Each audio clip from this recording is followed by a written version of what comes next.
I am Ashwini Chhatre and I teach public policy at the Indian School of Business. My areas of work focus on natural resources and their governance.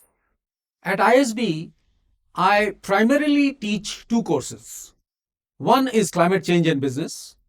The other course I teach is the business of food. That takes a systems approach.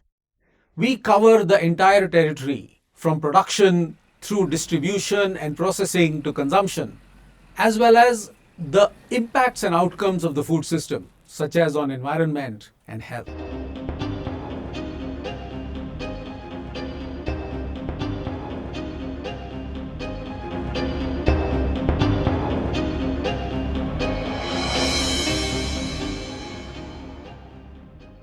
Today, I would like to share my work on forests. Nobody, I believe today, would think that forests are not important as a topic, either for research or for action. We all want forests to be protected. We all want more forests. We want forests to be regenerated. But it's not as easy as it sounds or seems.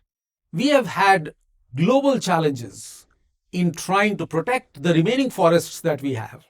Deforestation continues to be a challenge in many parts of the world. And we have not been particularly successful in regenerating forests that have been cut down or degraded. What is it that I specifically focus on? I look at the value that forests create. And at the global level, this value is now appreciated and has even been quantified. We know that forests provide multiple ecosystem services. The basket, now known as nature-based solutions, includes forests as its primary ingredient. Forests provide us not only with carbon sequestration to mitigate climate change, but also watershed services, pollination services, and many other benefits without which our lives would be incomplete. In India, we have a lot of forest. Many of them are intact, but a large fraction of our forest estate is either degraded or largely bare. This large forest landscape spread across the length and breadth of India provides incomes and livelihoods to close to 200 million people. There is a thriving forest economy in India, but it is largely invisible. And my research tries to make this economy visible, one small step at a time. Once we start to look carefully, we can find forests in our homes and not just in the timber in our furniture.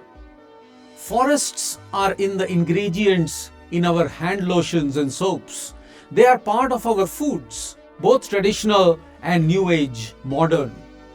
We pay a premium for wild and natural. All of it comes from forests.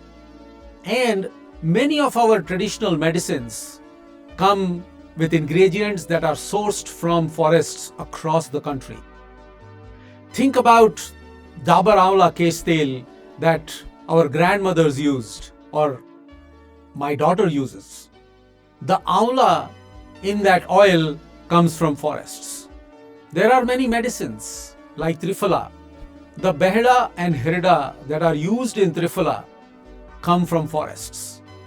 And countless other ways in which forests find their way into our homes. Once we start to appreciate how much of a forest there is inside our living rooms and bathrooms and kitchens, we must then turn our attention to where these forests are that provide all the ingredients that we consume. And, of course, the 200 million people who are involved in the collection and sale of these raw materials that ultimately find their way into our homes. These people are largely invisible. The forest economy is informal. And by the time these raw materials from forests enter the formal value chains, they are already too far away from the forest. We cannot see the forest even if we wanted to. My research over the last 20 years or so has tried to make the forest economy visible. I have been working on mechanisms to first bring the forest economy into the formal sector, and two, ensure that there are enough safeguards for sustainability. I worked with governments to persuade them and then work closely with them in implementing many of these programs that will lead to more value addition and capture at the local level. I work with corporations that use forest-based raw material and help them forge partnerships, not just with governments, but also with local communities. And I conduct research on mechanisms that create economies of scale so that community-based enterprises face favorable terms of trade when they partner with governments and industry. Much of this research involves outlining the steps that need to be taken. The first step is aggregation. Economies of scale are extremely important to benefit in the market. The second important stage is mechanization. I will give you an example. There are women in Himachal Pradesh that collect wild hazelnuts that grow in the forest. Nobody knows about these.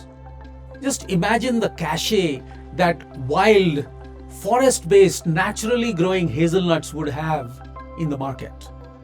But these women go out, collect the hazelnuts, peel them, dry them in the sun, and then use Stone Age tools. Put the hazelnut on a stone and break it with another stone. This is technology that existed 40,000 years ago. Surely we can do better than that. I work with partners to develop technology to improve the efficiency of extracting hazelnuts from the pods. We have been working with a technology partner and have increased our efficiency from 50% to 90% in the last 6 months. That is fantastic, but that must be expected. Research that I am involved in shows that there are so many opportunities for increasing efficiency and creating economies of scale, which have not been exploited simply because the economy is invisible. The people who collect it, poor women in most cases, are participating in an informal economy at very, very low levels of production. While we value the natural and the wild, and we pay a premium for products that advertise wild and natural products, we have failed to appreciate the extent of the forest economy at the base of this pyramid. And my research into this first mile production system demonstrates the jobs and the wealth that can be created by simple investments and through clear multi-party partnerships involving governments, corporations, and the communities themselves. One last aspect of research that I believe is extremely important in my portfolio is sustainability. Once the value of a resource increases, once you get a better price for a forest product, the likelihood that you will over-harvest it increases in proportion. We do not want our existing forests to be over-harvested, to be degraded by bad harvesting practices. And it is important, therefore, to create mechanisms to protect forests while also creating jobs and generating incomes. My research has worked on one particular channel, community forests. So under prevailing law in India, communities are filing claims to management rights over forests that allows them not only to protect the forests, but also capture the benefits of forests from the future for their children. The only way forests will be protected is if they are valued by the people who live in or near the forests. My research is directed at creating this value and then capturing it at the local level, and to create incentives such as through management rights and ownership by local communities. The incentives that will help protect forests for the future.